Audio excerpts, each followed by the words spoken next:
My name is Larry Pop Thomas. I'm just here to let anyone know who's dealing with, anal fissures, that you're not alone, man, because I've been dealing with them or dealing with it, because I don't have but one from what the doctor tell me. I've been dealing with it for ever since June. Ever since June.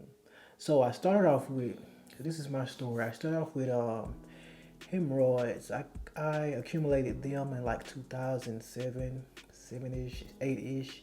Cause I working at a poultry plant, and I was walking on concrete all the time and lifting boxes, a lot of weight most of the time. So I started bleeding and stuff like that. I tried the home remedies and stuff, but none of that really helped. But I hate going to the doctor. As a man, most men hate going to the doctor, but I didn't want to go to the doctor, but I had to go to the doctor because I had lost so much blood. So I went to the doctor, and they told me I had hemorrhoids and stuff like that. They gave me some treatment. They told me to try the preparation H and all this here, and which I hate to use. I tried all that, but that wasn't enough. Some years passed, so I had to go back to the doctor because I had lost too much blood. Let me see, I went without having surgery for some years. I went without having surgery for some years. So I got hired on at the prison, working at the correctional facility. I got hired on there. So one day, I felt, weak. I felt real weak, so I asked my supervisor, could I go to the house? She knows something was wrong because I'm not the one that always, not the one of those that always trying to leave work. I loved my job at that time, but yeah. So what happened was, soon as they had called my parent, my dad, because my father he worked at the prison too. They called him to come get me because it seemed like I couldn't even drive. And I couldn't really. So on the way out the gate, I fell in my dad's arm. I fell in his arms, and because I had lost so much blood, I was like, man, I had passed out. And then he rushed me to the emergency room, and really, what it was about, I lost too much blood. I almost died. They said a little while longer I would have died, but I thank God I'm still here. Thank God for my dad for rushing me to the emergency room. I had to get like 2 or 3 blood transfusions, and after that I was good. I didn't still dealing with hemorrhoids, but they wasn't painful for real. They just a little blood every now and then. So I was like, I can deal with this. I wasn't even thinking about surgery at that time. And they done a colonoscopy and all to make sure I didn't have cancer and stuff like that, or anything else was going on with me. So they did the colonoscopy. They didn't find anything. So years passed. I'm still trying to dodge those surgeries. So years passed. In like 2000, I moved to Atlanta. It's my life. Fast forward to Atlanta. I moved to Atlanta. 2014. Well, we moved somewhere else, but it was in Atlanta 2014, like the mid 14. Moved here. We was traveling still, blah blah blah. Still losing blood every now and then. Didn't lose much because it didn't. I wasn't getting weak or anything, so I was dealing with it. So 2000, I want to say, it's like I can't remember the year when I first had the bandage towel. So when they tie your hemorrhoids off, I had that in. I want to say 2016. I had the bandage towel. That was successful. I had a successful surgery. The pain was, oof, it was like a week, 2 weeks of pain, 2 weeks of pain. And that with that, I got off work. I tried to go back to work. I did go back to work, and I was in so much pain, but I was still working. I was still able to work. It was very painful though, man. Especially when they fall off. It's just, you hate to go to the bathroom. So I dealt with that. I went through that. Thank God that was successful surgery. Fast forward couple of years later, I started back losing a lot of blood. I think it was like a year, year and a half after that surgery. I started losing blood again. Blood got worse, got it got worse and worse. So I'm still trying to avoid surgery because I didn't want to go to that bandage house again or anything else. So I lost some too much blood again, trying to dodge that surgery. Uh, Dealing with the hemorrhoids, they are painful. You can't hardly sit down and stuff like that. But I was able to go to work, and then after uh, around an hour or two, I was good. You can sit in some hot water, and you're good to go. So I had that. So let me see, 2000. This is when I had the hemorrhoidectomy. Well, nope. Back it up. I had another bench towel.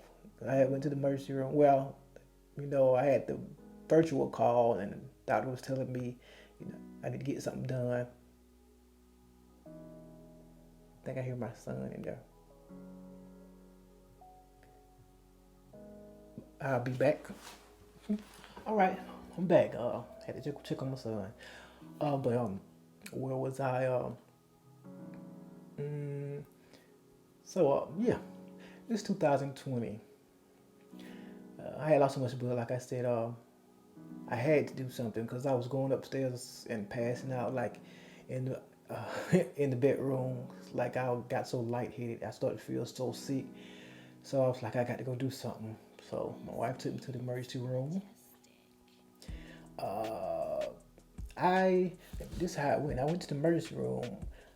I didn't lose enough blood to get a blood transfusion. So what I had to do is go back home, y'all, and really just wait it out. Wait till I lost enough blood to get a blood transfusion. So they sent me back home. Then I waited, till till I lost a lot. Felt like I lost enough blood, and it's crazy how they did that. But okay. But anyway, I went back to the emergency room, and yay, I was able to get a blood transfusion and then get some iron. So, did I even tell you about the like I'm all over the place? Let me make sure I say everything. The 2020. Okay, yeah. But that was after I had surgery.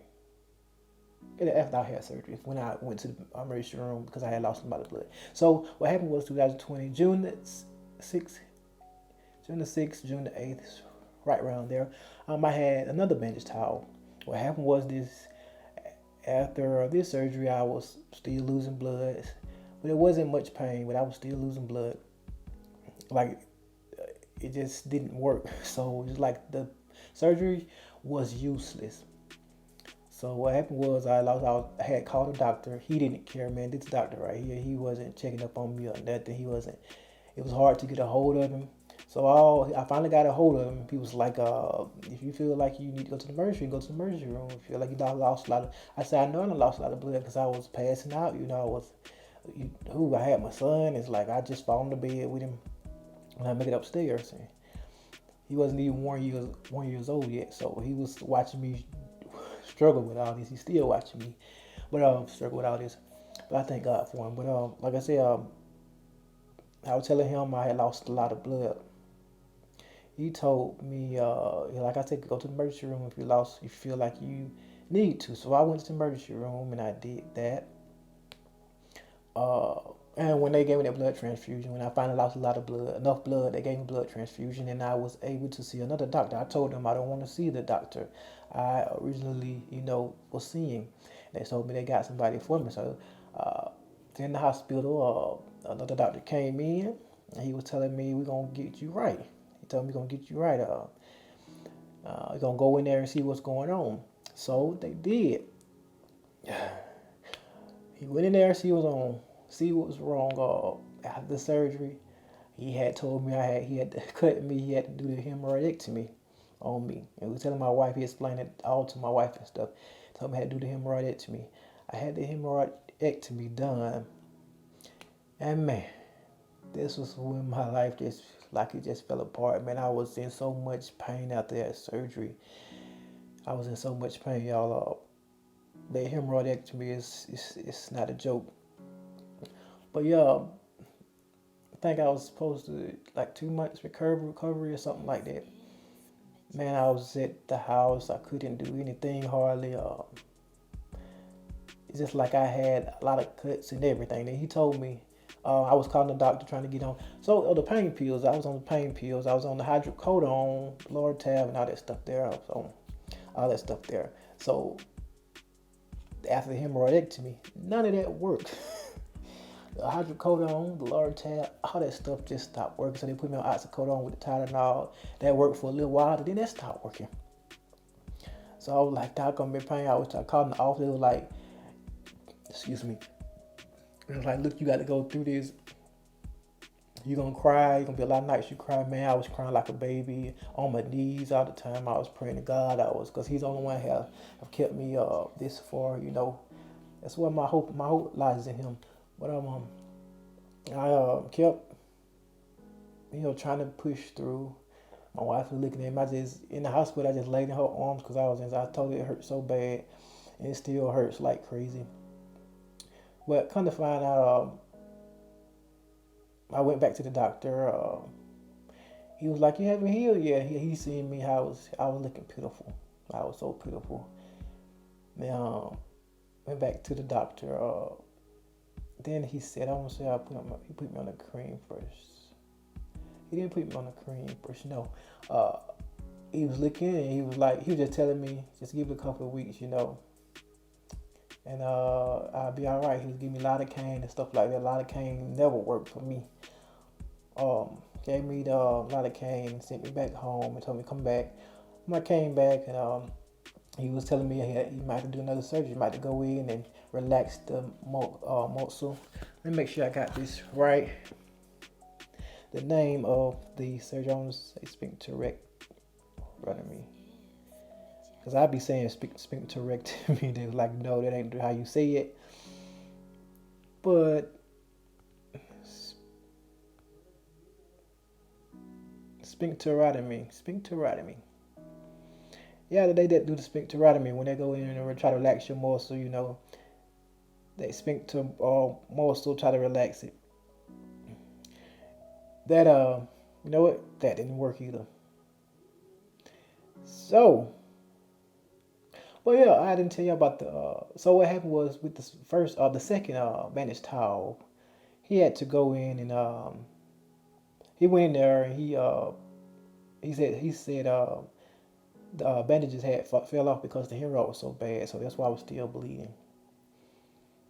So after the hemorrhoidectomy, that's when my pain really started, man, the cuts and stuff. So I went back to the doctor. I feel like I'm all over the place. I was talking about the sphincterectomy. I did the sphincterectomy. That didn't work. So a couple of weeks, a month and a half, whatever, 2 months. I went back to the doctor because I told him I was still in a lot of pain. I mean, a lot of pain. It was hurting so bad. It was hurting so bad. But some of the cuts had healed. He was licking and he kept telling me, I'm just healing slowly, so I couldn't go back to work, y'all. I tried to go back to work twice, and I almost like passed out at work because I was hurting so bad, and I had to use the bathroom at work. That's when it really hurts, y'all. When you have to go to the bathroom. So when I was in the bathroom at work, people were like, "Why are you here?" I was bent over trying to do my job, but unfortunately, I couldn't do anything. I couldn't do the work that I was supposed to do. I was required to do. I couldn't do it. So I'm still off work now. Still off work now. Can't even go. Can't even work. Can't even do a lot of things right now. But they gave me some cream, right? He went back and he gave me this cream. Matter of fact, right here. Nifedipine. I'm talking about nifedipine. Nifedipine. 0.2% of that, and a lidocaine is 2% of lidocaine. It's some ointment, y'all. This ointment is expensive. I think it was like $50. $50 for this ointment. I did this month, whatever, weeks. I don't remember how long I did. I did it more than I was supposed to do it, from what they said. I did that. That didn't work, y'all. I'm still up here struggling, man. That didn't do anything. Nifedipine didn't do anything. This is for like when people have a heart attack. It stops somebody from having a heart attack. No, hold on. That's not nifedipine. No, that's the nitroglycerin. This is the one right here I'm using now. No, I think this is the one you rub on your chest. Rub on stop heart attacks. Stop heart attacks. And this one for the blood. I be getting mixed up, y'all. My wife is a nurse practitioner. She know all this stuff. I be forgetting. But this one I'm taking now give me a headache like crazy. But yeah, the nifedipine. I didn't go back to the doctor that did my surgery. I wanted a second opinion. Well, actually, this would be the third, because I already seen 2 doctors. But I went to this other doctor, and he did the same thing. The other doctor, he looked in the corner. Oh yeah, you got an anal fissure. Even though that's what they were trying to deal. My doctor was trying to, get me healed from the anal fissure. So you got an anal fissure. I like the one up top in the left corner. He was like, "Yep." I was saying to myself, I know that, but what are you gonna do about it? Like, so what he told me was, he said they already did spectorotomy. Y'all, I might be saying these things wrong, but spectorotomy. But look it up, y'all. Look it up if you have to. But yeah, I know the people that have went through this know what I'm talking about. But nobody knows how much emotional, financially, physically drain you get when you have an anal fissure. People may feel like it's just something you can just deal with. No, man. I'll tell you something. I can't do anything when I can't even think right. I tried to work from home job. I know I couldn't sit in the classroom, even though I didn't have the right equipment. But I was like, man, I can't even sit in the class. I can't even sit down and talk to the people in the class and stuff like that. So I couldn't even think right. I would have probably not passed none of the tests because I was in so much pain. I'd be in so much pain. So I still feel like I'm everywhere, y'all. I've been, 11 minutes in, but I just want to get this out. I'm not trying to make a perfect video. I'm just trying to, flow through it. I'll make sure I get everything. Nifedipine, I tried that. So I went to the doctor, and he just gave me this nitroglycerin. Nitroglycerin, y'all. I've been on this for some months. Nothing, no change yet. It feels like it's getting worse. Oh, 3 weeks sometime, but this ain't no month. I've been on nifedipine for months, and I did the nitroglycerin. He told me 3 weeks. Do this for 3 weeks and come back and see him. And nothing changed. Like, I feel like I got worse, man. The pain is worse. It's driving me crazy. And when I do poop, I poop like 4 or 5 times. They told me to do the fiber. I tried all that stuff, man. I take pills, to loosen my bowels and stuff like that. But man, none of that stuff worked, man. I can't even exercise. I take the exercise, but I can't even exercise. I'm in that situation right now. I do a little photography, videography here and there. I can only do that for a couple of hours. That's why, hour session of a photo shoot or videography, I can do that. I don't know. But I can't do a full-time job or at home or nowhere. I have to do something that, when I'm not in pain, I can do. That's why I'm trying to, get something where I can do like that. But thank God for the talent He has provided me with. So, yeah, I'm taking this cream, y'all. This ointment, and it's not working, y'all. It's not working. But yeah, I'll be back, you guys, as soon as I get an update. All right, peace.